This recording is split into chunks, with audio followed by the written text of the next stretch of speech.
All right, Jace, does Lochte deserve all the punishment? Hell no, not even close. And the guy needs to either get off camera and quit doing interviews with anybody or go on the offensive with the truth. This is the most overblown story in the history of sports. And I say that without that's not hyperbole, that's not an exaggeration. This guy peed in some bushes behind a gas station, something that 99.9% of American men and men all over the globe have done. There is no proof of any vandalism at the bathroom. Some people put some guns on him, made him give up some money, got a quick $100, $200 from him, and the guy told his mother a story about it, and his mother repeated it to a reporter, and that's what made it a big deal. If I sent my kids or I went overseas, number one rule is you're a target, you know the history of the Olympics, countries have been targeted before, don't be an ugly American, be over-complimentary, respect their culture. Like, you have to assimilate to other cultures. You can pee, do it at the Texaco down in your hometown. If you go to Brazil, act your age. And also what bothered me, it's one thing to make a mistake. I mean, listen, you have a few beers, I'm in Rio, things happen. Then fess up, own it, don't embellish.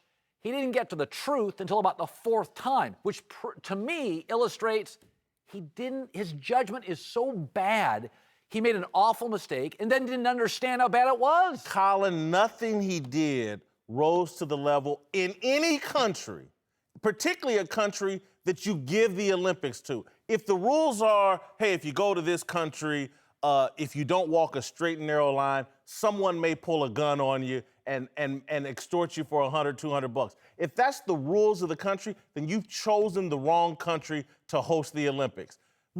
I've watched Matt Lauer and Al Roker and NBC treat this as if he's told the biggest lie in the history of America. They act like he's Tawana Brawley. Do you remember Tawana Brawley? Yeah. 40 acres and a mule. Al Roker's grandstanding and getting retweeted everywhere. For what? It's a small embellishment of nothing. We knew going into these Olympics, we knew about the Russian doping, and we knew about some water scares, health scares. We also knew there had been some robberies. There was a bus early in the process that got shot at.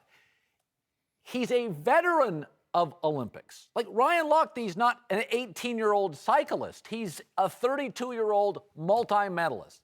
You have no culpability to I'm not saying no culpability. I mean, and then to embellish upon embellish, like, where's the responsibility? If he was your son, you'd be angry at him.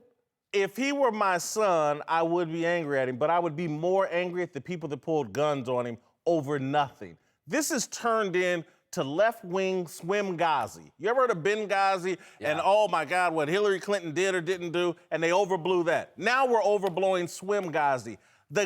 Listen, if people recognize what happened on the other side, tell the other part of the story, that Rio is so corrupt that if you make a tiny mistake late at night, you may be facing some people at gunpoint that want a couple $100 from you. Well, those guys are much worse than Ryan Lochte. Well, we will agree with this. Be it FIFA or the IOC, it's a money grab, and we're putting these global events from Qatar, Sochi, and Rio, we're putting all our athletes in peril at different times. And now the USOC wants to punish this guy because he won't go along with the propaganda. I get it. Rio paid a bunch of money to get all this great publicity about what a great place Rio is, and the last thing they wanted tourists from around the world to think is, oh, you might get ripped off here if you're out late at night and you pee in the bushes somewhere.